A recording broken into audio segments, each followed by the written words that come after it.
Welcome to Black Men Experiences. I'm your host, CP. And today's topic, this cold moon effect. Your lives as Black males within the next 18.6 years. I ask this question to you in a philosophical, direct, indirectness. What is your lives going to be within this 18.6 years from now? Today is December the 14th, 2024. I relay this. This was just something I was tonight observing the moon. And as how many numbers of Black males do themselves every so often, you see the moon and you're like, well, whatever. I mean, I guess on that, right? But this particular time, as I was observing the moon, there was something about the moon tonight. And then when I look it up, and tonight, this particular moon is called the the cold moon.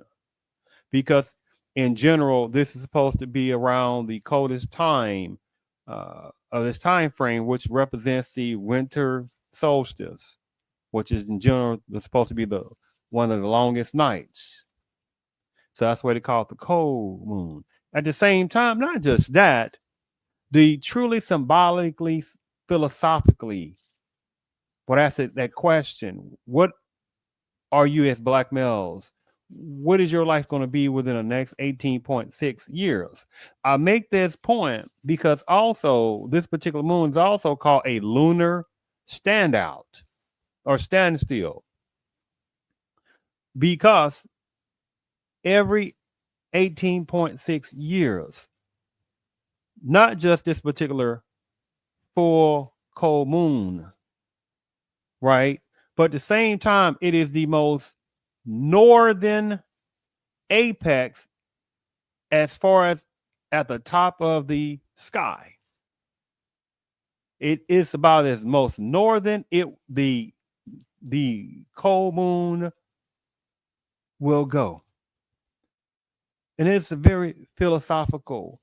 How high will we go as males? How high? I'm not talking about externalism whatsoever. But at the same time, to each of their own. But there's a video that I was capturing for just a few minutes of this moon, and I made some commentary.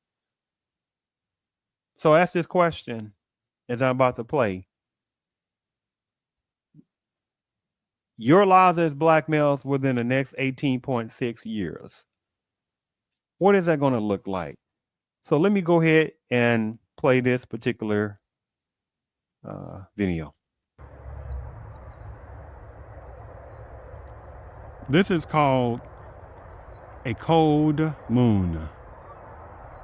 And it's called the cold moon because around this time frame, the middle of December, is supposed to be a time of the most coldest. So they call it the final cold moon. However, it's a very special type of moon today, December the 14th, 2024, in which this is actually called a lunar standstill. And what that means overall is it is supposed to rise at the most northernmost that it can and sunset, or should I say it rises and it falls, the moon, at its most southernest point. And this is only occurring every about 18 point something years. And it's called a lunar standstill. Again, it occurs only around about 18 point something years. I make this point being December the 14th of 2024. What will your life be like in the next 18 years? What will your life be like? Will it be still chasing numbers of males? Will it be still chasing numbers of women? making them their goddesses? Will it be more males still chasing money and chasing money and chasing money as if that is the most ultimate thing of what makes a man, and it does not. You can never have enough money to keep chasing money, right? Or as males, as reality thinking males, will your life be about what brings you happiness, what brings you joy? And I'm not talking about just externalism, because those things pass and go and pass and goes. I'm talking about something that is truly intrinsic within you as a male. What's going to bring that joy to you? What's going to bring that happiness to you? What's going to bring value truly to you? Because titles and money and cars and women and chasing money and trying to sit there and be better than somebody else, those things are very much temporarily. You can be the most richest of richest and richest of richest, and how many of them still are not happy? How many of them still go through divorces and get cleaned up after a divorce? The wife cleans them up.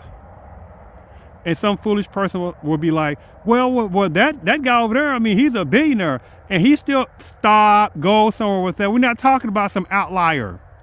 That's the problem. Some males just got to sit there and not use logical analysis. There always can be there can always be a type of outlier. We're talking about collectively, right? And there's over 300 plus million people in this country. How many billionaires do you think it is? Huh? And just because somebody's a billionaire don't mean they got logical common sense, especially with relationships. How many millionaires out there? Multimillionaires, right? I'm not talking about the ones who know better, but how many millionaires out there are constantly sitting there getting with numbers of women where they know that woman is only wanting them because of their money, right? And then she plays the victim. Right now, there are certain numbers of women who ought to shut their mouths up and whatever they're going to get, and they go about their business, right? But the point is, regardless, it is such easiness. I mean, if I was sitting there, anyway, so I put like this, if I was a millionaire, man, what I know now, these little games that's being played by numbers of women and all that kind of stuff like that, I certainly wouldn't be fooled out of the kind of stuff that be going on right now. Oh, no, that would not happen. But again, this lunar standstill moon that rises to the most northernest and sets at the most southernest happens only 18 point some years. What will you be doing in the next 18 years? This life is yours. This life is yours.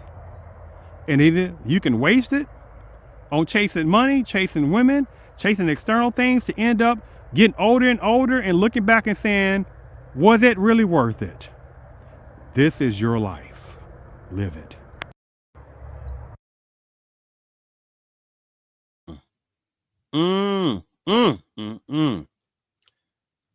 I hope that was something interesting to take a look at it. And see, the thing about black men, there's already, the hatefulness towards especially American black men and the double standards against American black men, right? Numbers of American black men, if they sleep with different types of women, the ones that do, because collectively, most American black men don't do that. But according to the Sister of Chaos, most black men do that, which is nonsense. And even if they did, so what? Right? They're not harming anybody. Right? As long as that woman is a grown woman, so what? As long as it's consensual, so what? But at the same time, if the Sister of Chaos or numbers of other women want to sleep with as many women, sleep with as many men, and if they want to combinationally women too, then especially with black males, ain't supposed to say nothing about the sisterhood. You see how that goes, right? If the sisterhood says, well, she don't need no man, she don't want a broke man, a broke black man, okay, that's fine, right? But if that black man says, okay, he wants someone, legal, of course, But say he say, I don't want anyone that's older. I want someone in their 20s or maybe pushing early 30s, right? She must be slim or she must be in shape a certain way, right? Oh my goodness, you're trying to sit there and use black women or use women in general. You see how that game goes. There's consistently a double standard left and right toward males, but especially toward American black males, right? And yes, the chasing of money is fine to a point, but again, just like different things in life, it comes to an end. You can have the best of cars, but those things eventually come to an end, right? You can have the best houses and apartments and condos and all kind of stuff like that, but those things come to an end. And then who else after that is going to have it? Well, somebody family member, something like that. Well, you don't know exactly collectively how people can change as well, right? So as right now, while we are alive, right? What are we going to do in our lives? So I ask in closing, males, especially American black males, within this black men experiences, what is your life going to be within the next 18.6 years? I thank you for tuning in to the Black Men Experiences.